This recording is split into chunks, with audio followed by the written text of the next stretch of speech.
What's up, guys? Welcome back to another video. If you've made it to this channel, If you've made it to the channel, make sure you subscribe if you're interested in these fight predictions. I've made more on my channel in regards to the prelims as well as the main cards before this one. And so yeah, if you want to subscribe to the channel to check those fight predictions out, feel free to do so. Before I get into these fights, specifically this fight, there was a switch up here. It's going to be between Merab Dvalishvili, got that right, against a different opponent to the one that was supposed to be Ray Borg. And so specifically, Dvalishvili for this one is going to be facing Gustavo Lopez, who is a tank, dude. He's an absolute tank. Okay, so let's start with Gustavo Lopez. So usually when it comes to these fights, I think it's extremely interesting to analyze because, I mean, it's like what? Like a 2-fight notice? But again, before we get into this, I want to reiterate that Dvalishvili's odds were extremely in favor in his previous fight that was supposed to take place. He was a minus 420 favorite, but now he's going against a completely different opponent in Gustavo Lopez. And with these fights, when we have a different opponent right away, it's so interesting to see how the fights play out because like anything can happen. We saw it really recently when there was a fight between Justin Gaethje and Tony Ferguson. Everyone's like, oh yeah, Tony Ferguson's gonna just maul him. Yeah, it's just gonna be easy for him. That's what people sound like when they hate. And then Justin Gaethje completely dominated Ferguson, like just from out of nowhere, So it was extremely interesting to look at, to say the least.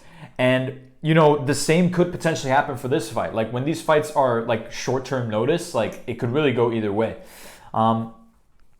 So let's start with Gustavo Lopez. I have the records right here. He's got 11 wins and 4 losses. He's got 5 wins via knockout, technical knockout, 5 via submission, and 1 via decision. So he's the type of fighter that wants to go in there, finish you up in any way, shape, or form, and just get out. He's not a fighter that will go the distance for the most part.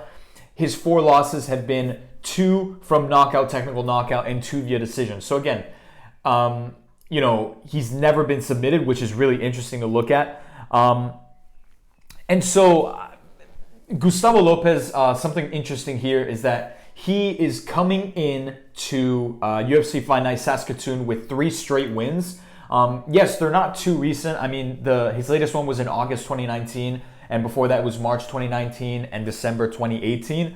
But having said this, all 3 fights ended in the very first round. He defeated Vicente Marquez Enriquez in the first round via submission. There was a shoulder choke there. He then beat Jose Alde by TKO in the very first round. His latest fight was against Joey Rookett, which ended in the very first round via knockout. So all these fights were absolutely insane. The fact that they all ended in the first round are crazy to me. So this guy's definitely a hot prospect, and right off the bat, without saying any more, I want to analyze this guy's fights. Like, I want to know who this guy is. Okay, so this was his latest fight against Joey Rookett.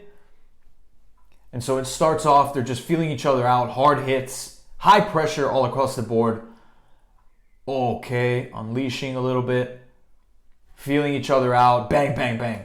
So again, just relatively high tempo off the bat. The 2 fighters just both engaging in jabs. Remember, this is the first round. So they keep it going, they keep intensity up. I'm going to stop because that's just the intensity that we're at. And boom, back we go. Jabs again, sort of laps it off. Boom, clipped. That was the first clip of Gustavo Lopez. Incredible. And again, they're just unleashing like 2 mad dogs, man.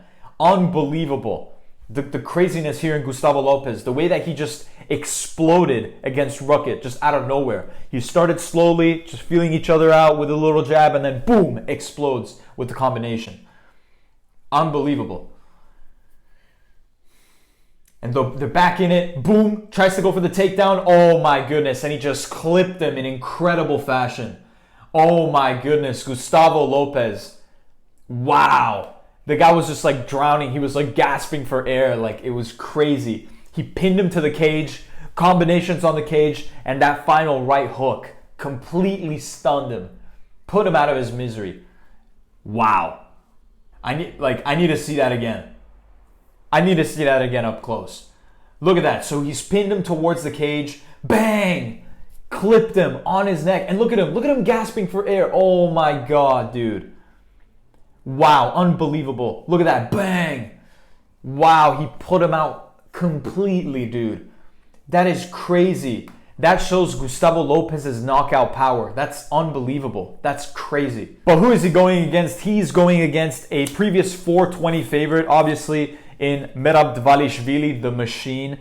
This guy's an absolute tank. You just look at his physique and you look at, just his record and his resume. Like, you don't want to mess with this guy. You don't want to get on his bad side. If you get on his bad side, you might as well just pack it up and travel to a different destination, because that's basically what it is. So his record is 10-4. He's got 2 wins via knockout, technical knockout, 1 via submission, and 7 via decision. On the other hand, his 4 losses have come from 1 submission and 3 decisions. He's never been knocked out.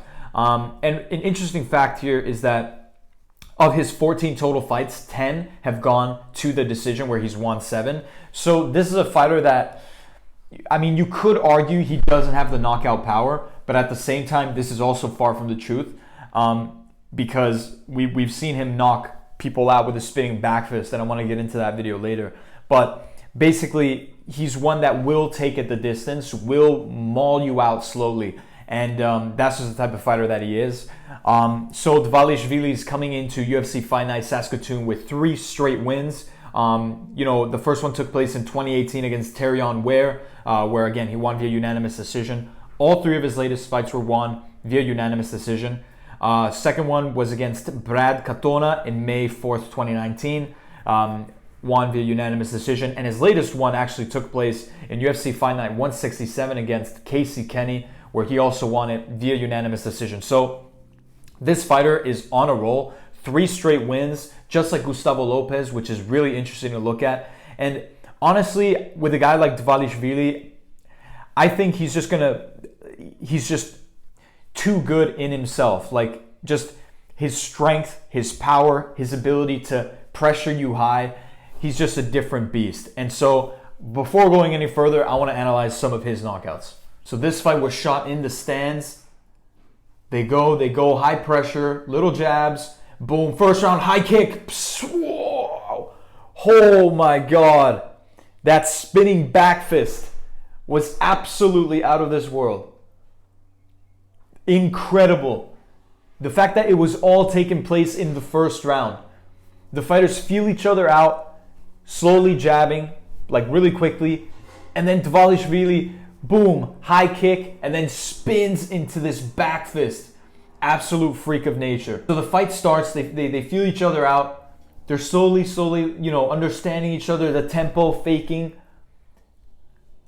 And then he goes for that leg kick and then spinning back fist and just absolutely stuns him.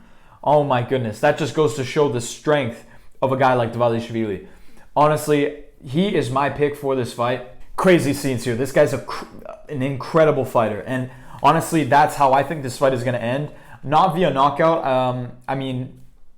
But I think it's going to go via the decision. If he's able to stay out of Lopez's way and, do like he always does and like slowly take him down, beat him down, I think this fight will end via a decision.